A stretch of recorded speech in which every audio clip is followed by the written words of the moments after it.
Good morning everyone and welcome back to Raw Sports Talk. In this edition I'm going to tell everyone or show everyone how to place a bet. So I'm having my phone on my screen. Everything that I'm looking at on my phone I'm going to put into the video. So when I'm looking down or just kind of looking like I'm looking off camera, that's why. So, when you go to place a bet, there's going to be a couple of different factors. Do you want it to be a straight bet? Do you want it to be a parlay? Do you want to bet the money line?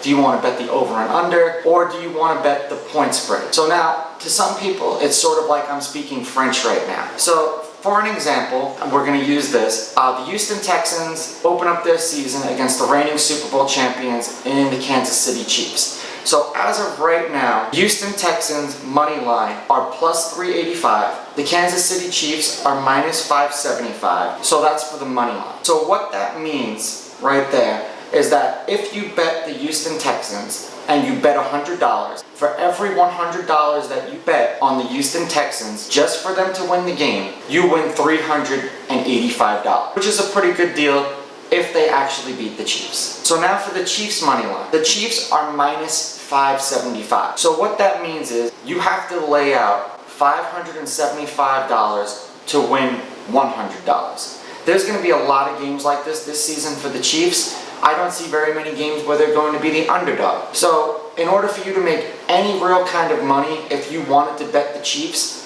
that is not the way to go. So then we have the point spread. As of right now, the Kansas City Chiefs opened up 10.5 point favorites. The Houston Texans are 10.5 point underdogs. So, and the odds usually when you pick the point spreads and the over and under is minus 110, which means for every $110 you bet, you win 100, which they're taking $10 because they're giving you the points. So essentially, with the Houston Texans, if the Houston Texans lose this game and the Chiefs win the game 34-24, you're saying, oh well, you lost. In that case, no you didn't. You won by that half a point, which most of the gamblers and the handicappers like to say is the hook. So because the score was 34-24, with the 10.5 points that you got, you actually won the game 34.5-34, which is crazy because there's no such thing as half points in sports, which is why a lot of these odds are so appealing to people, because at least when there's a half a point, there's no way that you're going to do something which is called pushing, which means if the line was 10 instead of 10.5 and the Chiefs won the game 34-24, the Chiefs won the game by 10 points. You push, it's not a win, it's not a loss, it's just a tie. And usually in most casinos, you end up winning they end up just giving you back the initial bet. Some casinos just say F it and you lost because a push is a tie and a tie is a loss. So now, the Kansas City Chiefs. The Kansas City Chiefs are minus 10.5. So when you're looking at that, you're wondering, what does minus 10.5 mean? So as I just used that example of 34-24, the Chiefs couldn't win the game 34-24. The Chiefs would have to win the game 35-24. Because the Chiefs win by 11, you would win the game with the Chiefs. So any point spread from 10 points and lower, in this particular instance, the Houston Texans would win. It wouldn't matter what the score was, as long as the Chiefs didn't win by more than 11 points, if you bet the Texans, you won. Now, if you bet the Chiefs, of course, if they win by more than 11, which they probably are in a lot of these games, if they win by 2 touchdowns by 14 points, you win this bet easily. So now the over and under. So now you're going to notice when you look at the over and under, it says Texans over 55, Chiefs under 55. Usually in these games, they make the favorite the over and not the under, which is kind of surprising in this game because I don't predict there's going to be very much defense, but it doesn't matter the name associated with the over or under. So how it says Texans over 55 and Chiefs under 55, what that means is if you think the combined score of this game is going to be less than 55 points, you take the Kansas City Chiefs and the under. Yet again, why it's the under, I don't know.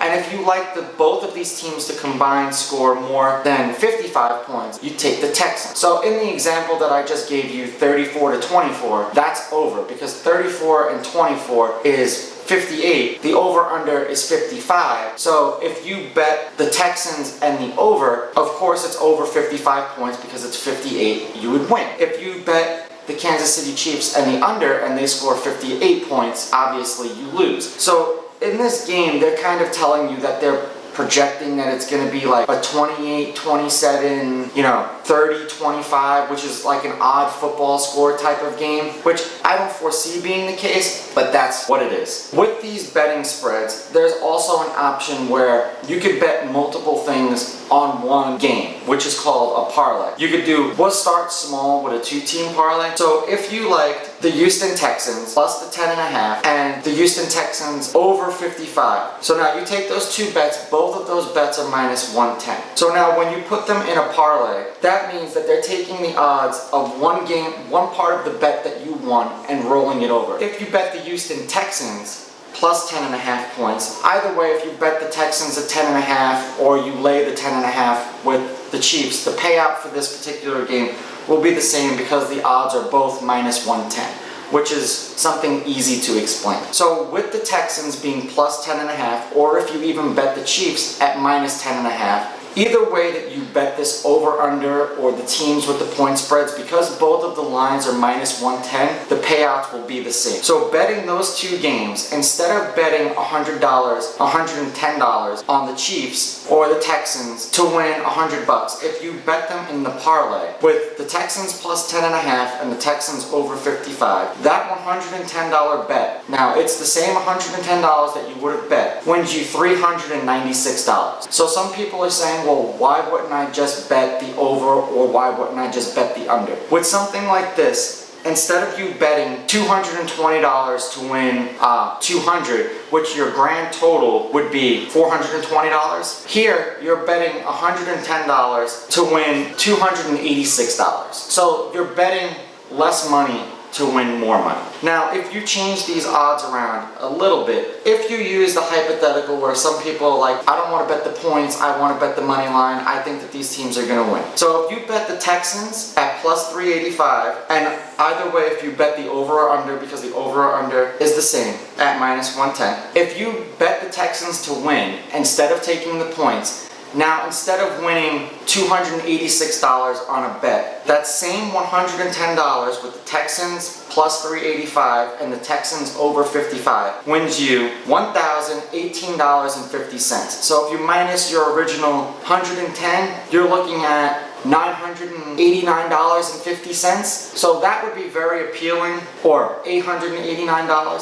So it would be way more appealing for people to bet this particular way, because look at the significant difference. You're going from making $200 to making close to $1,000. So now we'll play the same thing, and we'll play it with the Chiefs, which now you're really going to see how the odds will sway against you. So the same $110, if you bet the Chiefs at minus 575, and the over-under is the same because it's minus 110, a $110 bet wins you $246.50. So on that same bet, you'd win $136.50.